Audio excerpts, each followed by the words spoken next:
The dinner rush was in full swing. Friday night, July 14, 2017. 7:43 p.m. Casa Torres was packed. Every table full, a wait list of 20 people in the lobby. The smell of garlic, cilantro and sizzling carne asada filled the air. Mariachi music played softly in the background. This was my father's pride and joy, the restaurant he'd built from nothing 30 years ago. And I was about to ruin his perfect night. I'd been working the line for 6 hours straight. My station was pasta and seafood. I was responsible for the camarones alla gillo, the pescado alla veracruzana, the fettuccine poblano. We were slammed. Tickets were printing faster than we could plate. That's when I made the mistake. Table 14 had ordered the pescado, our signature whole red snapper in a tomato-based sauce. I'd made it 1,000 times. But tonight, exhausted and rushing, I plated it with cilantro lime rice instead of the traditional white rice. Small mistake. Easily fixable. Except the customer at table 14 was Rodrigo Mendoza, a food critic for the Los Angeles Times. And my father saw it before it left the kitchen. Vaya. His voice cut through the kitchen noise like a knife. What is this?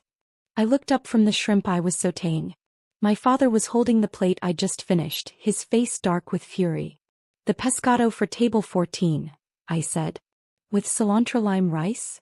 My stomach dropped. I made a mistake. I'll fix it. You'll fix it. He slammed the plate down on the counter. The fish slid sideways, sauce splattering. Do you know who that table is? Do you? Dad, I'm sorry. I'll remake it right now. Rodrigo Mendoza is sitting at that table. The Rodrigo Mendoza. And you were going to send him the wrong dish. The kitchen had gone quiet. Luis, our sous chef, was frozen mid-chop. The other line cooks had stopped working. Everyone was staring. It was an accident, I said quietly. Let me fix it. An accident? Maya, you've been working here for 3 years. 3 years. And you still make mistakes like this. Everyone makes mistakes. Not everyone. Carlos doesn't make mistakes. He gestured at Carlos, our headline cook. Luis doesn't make mistakes. Your brother doesn't make mistakes. There was my brother Javier. Javier had worked at Casa Torres for 5 years before opening his own place in Santa Monica. My father talked about him constantly. Javier runs a tight kitchen. Javier knows how to handle pressure. Javier made me proud. I was the daughter who couldn't measure up. I'll remake the dish, I said, reaching for the plate. My father pulled it away. No. You're done for tonight. Dad, we're in the middle of service. I said you're done. His voice was loud enough that I heard the dining room conversations pause. My face burned. I made one mistake. But I can fix it in 3 minutes. It's not just this mistake, Maya. It's every mistake. You're slow. You're sloppy. You can't handle pressure. Do you know how many times I've had to step in and fix your screw-ups? That's not fair. You want to talk about fair? He stepped closer, his voice rising. I gave you a job here when no one else would hire you. I trained you myself. I let you work the line when you barely knew how to dice an onion. And this is how you repay me? By embarrassing me in front of the most important critic in Los Angeles. Tears stung my eyes. I refused to let them fall. Not here. Not in front of everyone. I'm sorry, I said, my voice barely above a whisper. Sorry doesn't cut it. You know what your problem is, Maya? You don't have what it takes. You're not cut out for this business. I don't know why I thought you could be. The kitchen was dead silent. 40 customers in the dining room could probably hear every word. Get out, my father said. What? Get out. You're fired. Take off your apron and leave. I stared at him. Dad, you can't be serious. Do I look like I'm joking? You're useless in this kitchen. You're a liability. I can't afford to have you screwing up my reputation. Something inside me cracked. Fine. I untied my apron, balled it up and threw it on the counter. My hands were shaking. My whole body was shaking. I hope it was worth it, I said. What? This. Humiliating me in front of everyone. I hope it was worth it. I walked past the line cooks, past Luis who wouldn't meet my eyes, past Carlos who looked uncomfortable. I walked through the dining room where 40 customers pretended not to stare. I walked past my mother at the host stand, her face stricken. Maya, she started. I kept walking. I got in my beat-up 2008 Toyota Corolla and drove to my apartment in Echo Park. I sat in my car for 20 minutes, too numb to move. Then I went inside, lay on my bed and finally let myself cry. My phone rang at 11:30 p.m. My mother. Mija, are you okay? Did he send you to call me? No. He's still angry. But Maya, you know how he gets during service. The pressure. Don't defend him, Mama. I'm not defending him. What he did was wrong. But he's your father. He loves you. He has a funny way of showing it. She sighed. Come by tomorrow. Talk to him. He'll have calmed down by then. No. Maya. I'm not coming back, Mama. Not tomorrow. Not ever. Don't be dramatic. Where else are you going to work? That question stung because it was valid. I dropped out of college to work at Casa Torres. I had no degree, no other experience. Restaurant work was all I knew. I'll figure something out, I said. Mija, be reasonable. Good night, Mama. I hung up. For the next 3 days I sat in my apartment applying to every restaurant job I could find. Line cook, prep cook, dishwasher, I didn't care. I just needed work. On day 4 I got a call from a small Italian restaurant in Silver Lake called Lucia's. The owner, an older woman named Lucia Rossi, needed a line cook. You have experience? She asked during my phone interview. 3 years at Casa Torres. Torres? The Mexican place in East LA? Good food. Why did you leave? Creative differences with the owner. She laughed. In this business that usually means family drama. Let me guess, your father. I hesitated. Yes. My son worked for me for 2 years before I fired him. Couldn't take criticism. Thought he knew better than me. She paused. You still talk to your father? No. Good. Family and business don't mix. When can you start? I started at Lucia's the next Monday. The pay was terrible, $14 an hour, barely enough to cover rent. The kitchen was tiny, the equipment ancient. We did maybe 50 covers on a good night. But Lucia was a brilliant chef. She trained in Italy, worked in Michelin-starred restaurants in Rome and Florence. She taught me things my father never had. Proper technique, flavor balance, how to build a dish from the ground up. Your knife skills are sloppy, she told me on day 2. Who taught you to chop like that? My father. Well, he taught you wrong. Watch. She showed me the proper way to hold a knife, how to use the knuckles as a guide, how to develop rhythm and speed without sacrificing precision. Within 2 months, my knife work was twice as fast and infinitely cleaner. He taught me about pasta, real pasta made from scratch. How to feel the dough, how to know when it's ready, how to cut it, dry it, cook it perfectly. She taught me about sauces, about building layers of flavor, about patience. Cooking is not about speed, she said. It's about understanding. Anyone can throw food on a plate quickly. An artist knows when to wait, when to taste, when to adjust. I soaked up everything like a sponge. At night I went home and practiced. I made pasta dough 50 times until I could do it blindfolded. I made sauces, adjusting and tasting until I understood how each ingredient affected the whole. I watched cooking videos, read cookbooks, studied. My father called twice in those first 3 months. I didn't answer. My mother called weekly. Your father wants you to come back. He's willing to give you another chance. I don't want another chance. Maya, pride won't pay your bills. I'm doing fine. You're making $14 an hour. You could be making twice that at Casa Torres. At what cost, Mama? She had no answer to that. After 6 months at Lucia's, I was running the line most nights. Lucia trusted me with her recipes, her techniques, her vision. You're good, she told me one night after service. Really good. You have instincts. Natural talent. Thank you. But you're wasting it here. She gestured around the tiny kitchen. You should be working somewhere bigger. Better. I like it here. I like you here too. But I'm not going to hold you back. When you're ready to move on, you move on. No hard feelings. 3 months later, I got a job at Osteria Mozza in Hollywood. One of Nancy Silverton's restaurants. A real name, a real opportunity.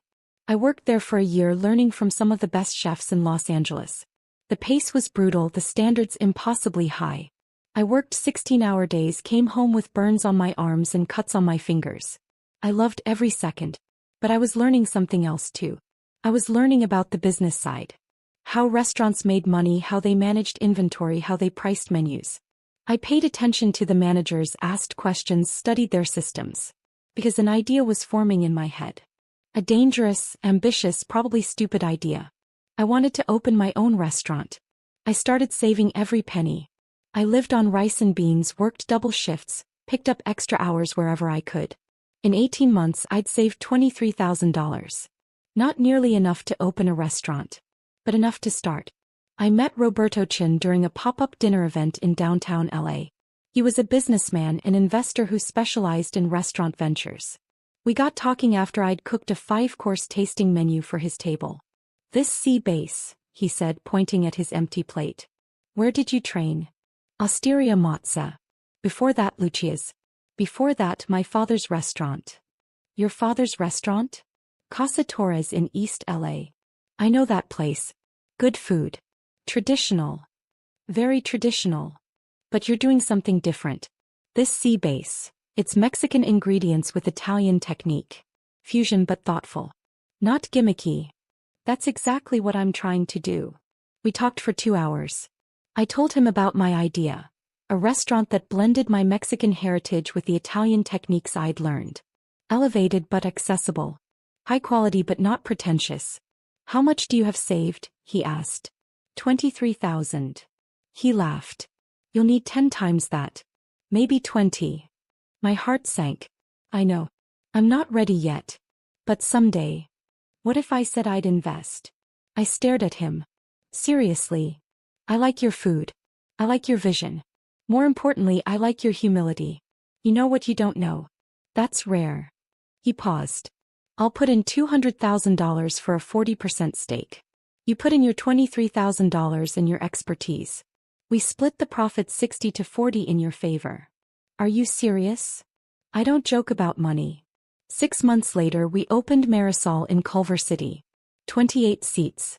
Tiny kitchen. A menu that featured things like chili braised short rib ravioli, mole negro risotto, carnitas arancini. Mexican-Italian fusion done right. We almost died in the first 3 months. The rent was too high, the labor costs were killing us, we couldn't get enough customers through the door. But then Jonathan Gold reviewed us. Marisol is a revelation, he wrote. Chef Maya Torres takes the best of her Mexican heritage and the Italian techniques she's mastered and creates something entirely new. This is not fusion for fusion's sake. This is thoughtful, delicious, important cooking. After that review, we had a 2-month wait list. We started turning a profit in month 6. By the end of year 1, we'd done $890,000 in revenue. Roberto wanted to expand. We should open a second location, he said. Santa Monica. Bigger space, more covers. I don't know if I'm ready. You're ready. Maya, you're one of the most talented chefs I've worked with. And you're a better business person than you think. Let's do this. We opened Marisol Santa Monica 18 months after the first location. Then came Marisol Downtown. Then Marisol Pasadena. By year 4, I had 7 restaurants across Southern California.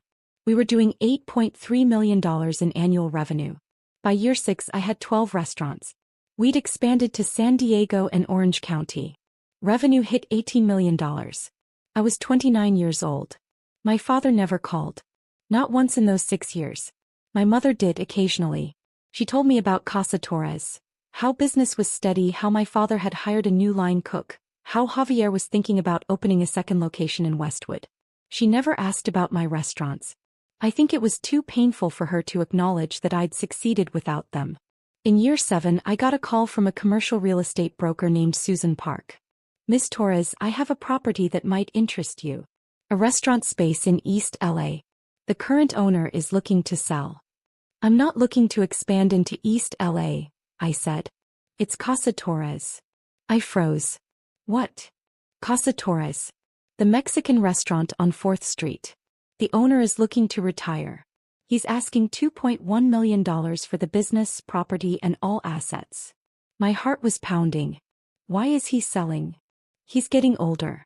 Business has been declining for the past few years. Competition in the area has increased. He wants to sell while he still can. Who's the owner? Eduardo Torres. I believe he's my father. Silence on the other end. I see, Susan finally said. This might be complicated. Does he know you're calling me? No. I'm calling every restaurant operator in Southern California. Your company came up because of your expansion success. I had no idea about the family connection. I sat back in my chair. Casa Torres. The restaurant where I'd learned to cook, where I'd been humiliated, where I'd been fired. The restaurant my father loved more than he'd ever loved me. Send me the financials, I said. The numbers were worse than I'd expected. Revenue had dropped 35% over the past 3 years. The property needed significant repairs. Equipment was outdated. They were barely breaking even. But the location was prime. The building itself was worth at least $1.4 million. The business, even struggling, had name recognition and a loyal customer base. It was worth buying. But more than that, and I wasn't proud of this, I wanted it. I wanted to own the place that my father had chosen over me. I wanted him to know that the daughter he'd called useless had become successful enough to buy his entire legacy. It was petty. It was vindictive. I didn't care. Make an offer, I told my lawyer Richard Chin, Roberto's cousin. $1.8 million. All cash. 30-day close. That's $300,000 under asking. Their financials are a mess. They'll take it. 3 days later, Susan called back. They accepted. But Eduardo wants to meet the buyer before he signs. No. Miss Torres, it's a reasonable request. Tell him the buyer wants to remain anonymous until closing. That's non-negotiable. She sighed. I'll try. My father pushed back. He wanted to know who was buying his restaurant, wanted to meet them, wanted assurances they'd maintain his legacy. I held firm. Anonymous buyer or no deal. Finally, his lawyer convinced him. Eduardo, you're in no position to be picky. You have one serious offer. Take it. The closing was scheduled for October 23, 2024. 2 p.m. at Richard's office in Century City. I dressed carefully that morning. Black Armani suit. Louboutin heels. My hair pulled back in a sleek bun. I looked like exactly what I was. A successful restaurateur worth $4.7 million on paper. I arrived at Richard's office at 1:45 p.m. He'd set up the conference room perfectly, me at the head of the table, my back to the door. You sure about this? Richard asked. Completely. It's going to be brutal. Good. My father arrived at 2:03 p.m. I heard his voice in the lobby talking to Richard's assistant. That familiar baritone, slightly rougher now with age. My mother was with him. I heard her too. Richard brought them into the conference room. I didn't turn around. Mr. and Mrs. Torres, please have a seat, Richard said. We're just waiting for. Where's the buyer? My father interrupted. I was told they'd be here. She's here, Richard said. I heard them sit down across from me. I still didn't turn. These are the closing documents, Richard continued, laying papers on the table. We've structured this as an asset sale.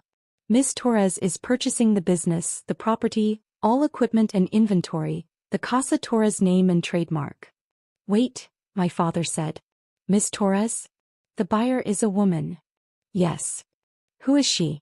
What's her background? What are her plans for the restaurant? Richard looked at me. I nodded slightly. I turned around. The look on my father's face was worth every penny of that $1.8 million. His mouth fell open. His face went white, then red, then white again. His hands gripped the edge of the table. My mother gasped.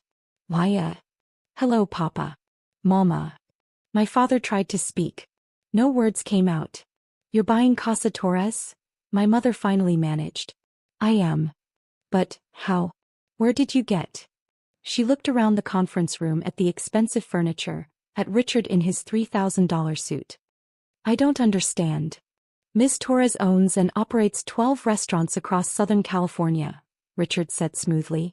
Annual revenue of approximately $18 million. She's purchasing Casa Torres through her company Marisol Restaurant Group. My father found his voice. 12 restaurants. 12, I confirmed.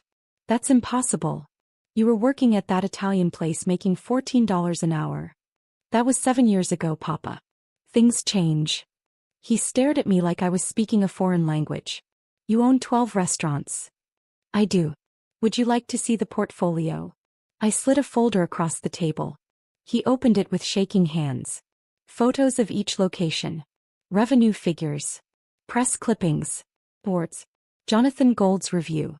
A Forbes article about emerging restaurant entrepreneurs that featured me. "This is all yours," he whispered. "All mine. Well, 60% mine. My investor owns 40%. But you couldn't handle Casa Torres. You couldn't handle the pressure." "I couldn't handle you," I corrected. "There's a difference." Silence. My mother was crying silently. My father looked like he might be sick. "Why?" he finally asked. "Why are you buying my restaurant?" "Because it's a good investment. Prime location, recognizable name, established customer base. Once I update the equipment, renovate the space, and refresh the menu, it'll fit nicely into my portfolio." "Refresh the menu?" His voice rose. "That menu has been the same for 30 years. It's tradition. It's our family's recipes. It's outdated. Your revenue is down 35%, Papa. You're barely breaking even. The menu needs modernization. You can't change it. I won't let you. You won't have a choice," I said calmly. "Once we close, it's my restaurant. My menu. My decisions." He stood up abruptly. "I'm not selling. Not to you." "Sit down, Papa." "Eduardo," his lawyer said quietly. "You already accepted the offer. We're here to close. I don't care. I won't sell to her.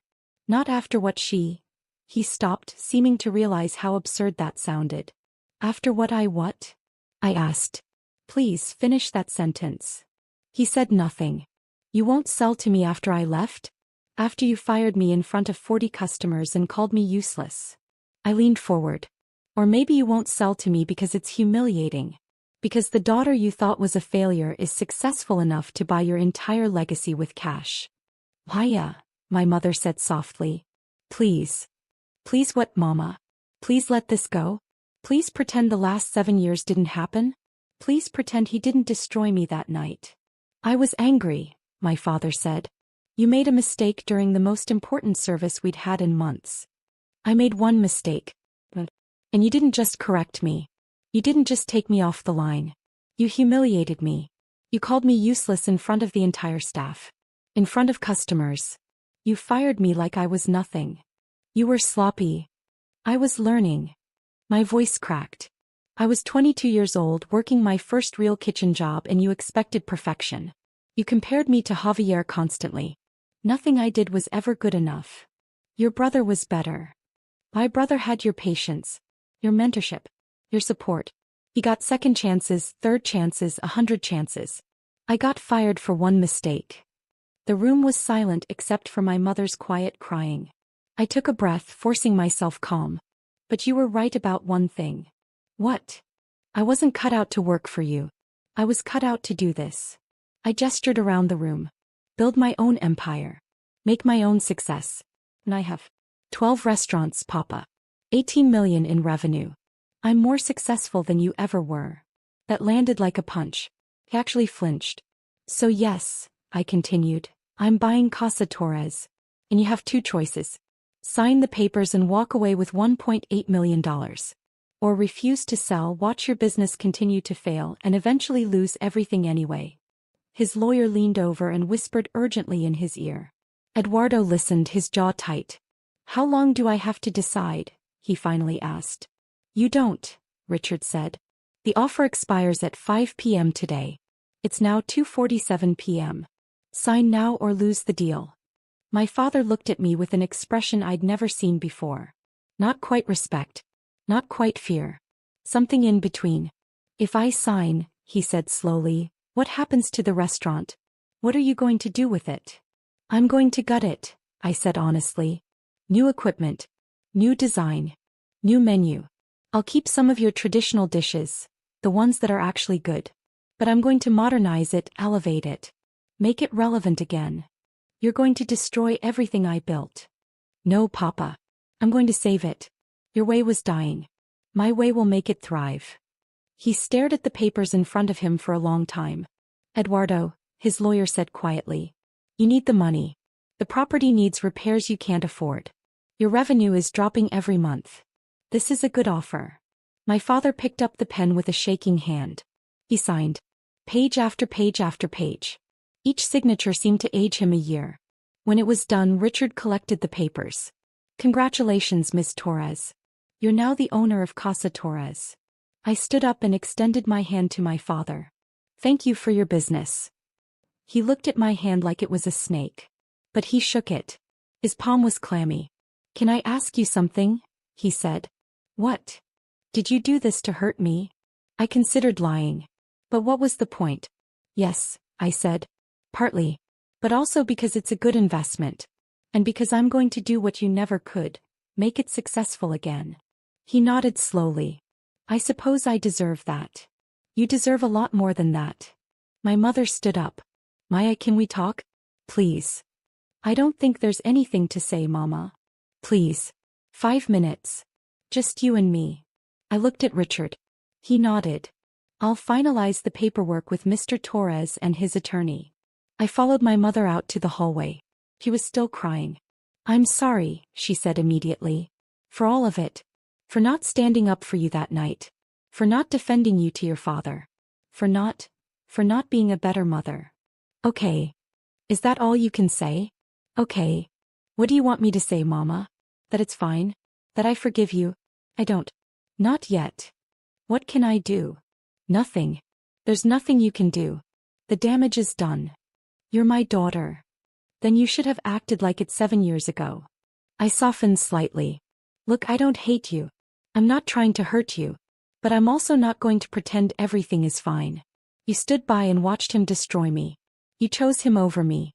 That's not something I can just forget. I was scared, she whispered. Your father, when he gets angry. I didn't know what to do. You could have called me.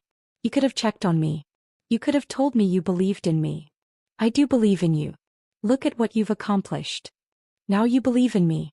Now that there's proof. But then, when I was struggling and needed you, you didn't believe in me then. She had no answer for that. We stood in uncomfortable silence. Are you really going to change everything about the restaurant? She finally asked. Yes. Your father's recipes, they're our family history.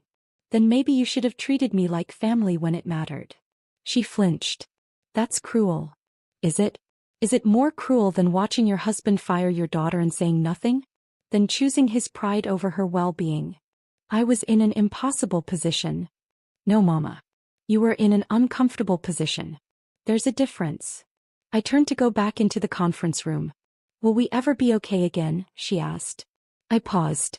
I don't know. Maybe. But it's going to take a lot more than apologies. Inside, the paperwork was finished. My father was standing by the window staring out at the city. His lawyer was packing up. We're done here, Richard said. The property is officially yours, Miss Torres. Thank you, Richard. My father turned around. I have one request. What? Let me stay on for 30 days. To help with the transition. To train your staff on the recipes. No. Maya, please. Those recipes are 30 years of work. My mother's recipes, my grandmother's.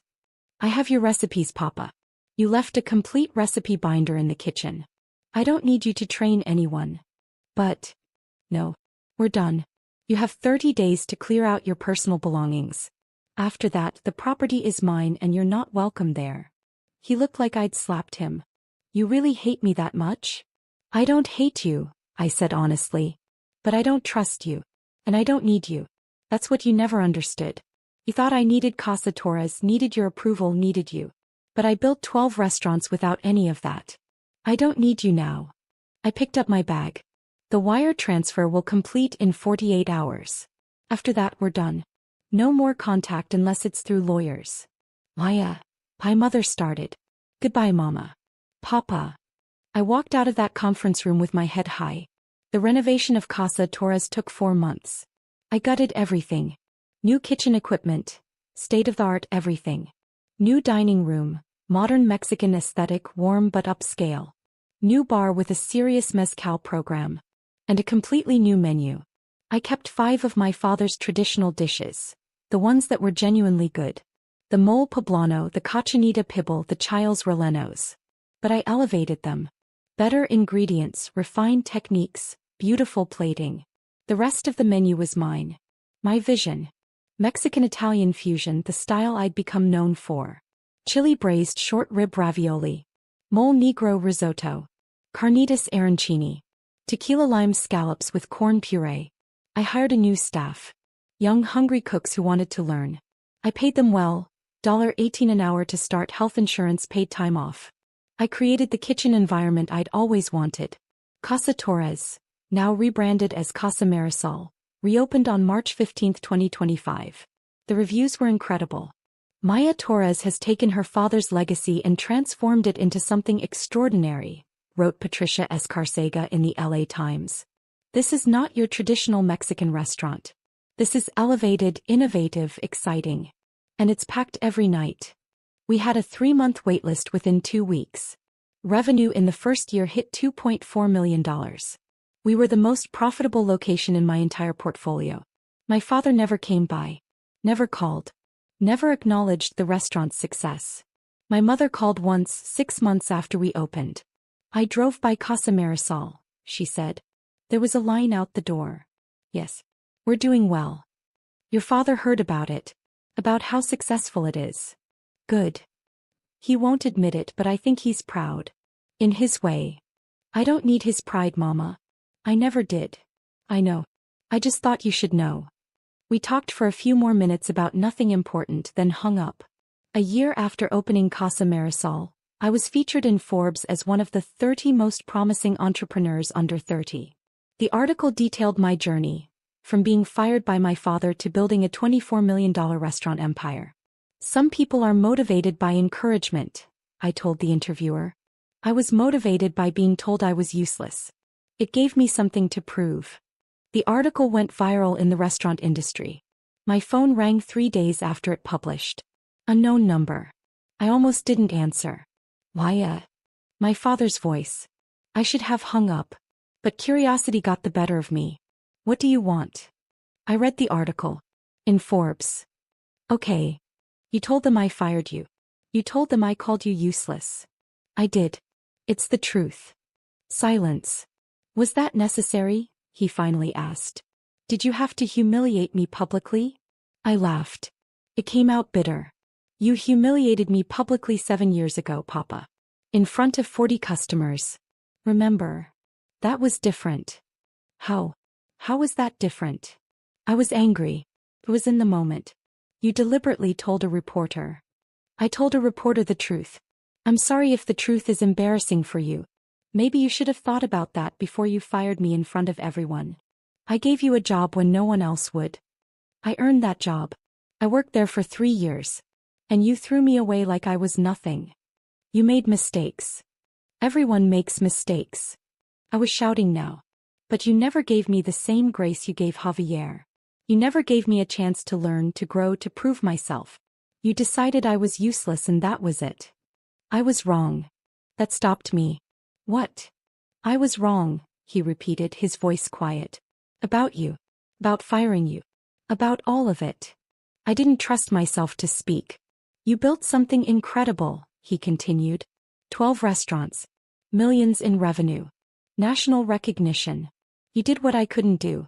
You actually succeeded. Is there a point to this call, Papa? I want to apologize. 7 years late. I know. I know I'm late. But I'm trying, Maya. I'm trying to admit I was wrong. Hey.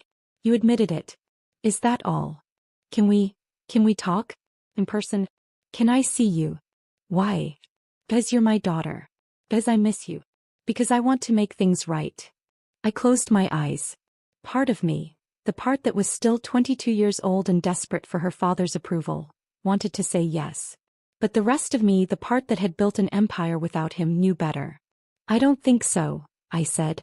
Paya, please. You had 7 years, Papa. 7 years to call, to apologize, to acknowledge what you did. You stayed silent. You only called now because I'm successful. Because I made Forbes. Because now I'm worth acknowledging. That's not fair. Isn't it? If Forbes had written that I was still working at Osteria Mozza making $18 an hour, would you have called? Would you have apologized then? He didn't answer. That's what I thought, I said. You're not sorry you fired me. You're not sorry you called me useless. You're sorry you were wrong about me. There's a difference. What do you want from me? He asked, his voice breaking. What can I do to make this right? Nothing, I said.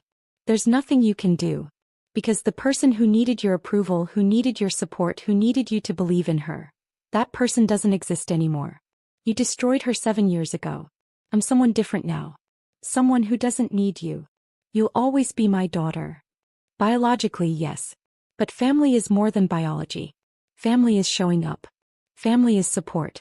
Family is believing in each other even when things are hard. You weren't family when I needed you. I'm not going to pretend we're family now just because it's convenient for you. Silence on the other end. Goodbye, Papa. I hung up. He called back. I didn't answer. He called 5 more times over the next week. I blocked his number. My mother called too. He's trying Mija. Can't you give him a chance? He had all the chances in the world. He used them up. He's your father. And I'm his daughter. But he forgot that when it mattered. 6 months later, Marisol Restaurant Group expanded to 15 locations. We opened 3 more restaurants. 1 in Las Vegas, 1 in San Francisco, 1 in Austin. Total annual revenue hit $31 million. I was 31 years old and worth on paper roughly $11 million. Casa Marisol continued to thrive. It became the flagship location, the one featured in magazines and food blogs. The one where celebrities came to eat. The one that proved you could honor tradition while embracing innovation. Every time someone praised it, every time a critic wrote a glowing review, every time we had a line out the door, I thought about my father's words, "You're useless." And I smiled. Because I'd proved him wrong in the most permanent way possible. I'd bought his legacy and made it better. Last month, I got an invitation to speak at a restaurant industry conference. Building a successful restaurant empire, from line cook to CO. During the Q&A, someone asked, "What's the best advice you ever received?" I thought about that. The best advice I ever received, I said slowly, was actually the worst thing anyone ever said to me. My father told me I was useless. That I wasn't cut out for this business. That I would never succeed. The room was silent. And I believed him, I continued. For about a day. And then I decided he was wrong. I decided I would prove him wrong. And that decision changed my life. I paused. Sometimes the best motivation comes from people who don't believe in you. Because it gives you something to prove. It gives you fire. And if you channel that fire correctly, you can build something incredible. After my talk, a young woman approached me. She couldn't have been more than 23. "Miss Torres? I just wanted to say thank you. My father owns a restaurant. He says women can't be chefs. That I should just work the front of house or get married." She took a shaky breath. "Your story gives me hope." I took her hand. "Then let me give you some advice. Don't wait for his approval. Don't wait for him to believe in you. Build your own success. Prove yourself to yourself. That's the only approval that matters." She nodded, tears in her eyes. "Thank you." As I watched her walk away, I thought about my father. About Casa Torres. About the 22-year-old girl who'd been fired in front of 40 customers. She'd been humiliated. Destroyed. Told she was useless. But she'd taken that pain and forged it into something stronger. Into 12 restaurants. Into millions in revenue. Into a legacy that would outlast any grudge. My father had given me a gift even if he didn't know it. He'd given me the motivation to prove I was more than he ever imagined. And I had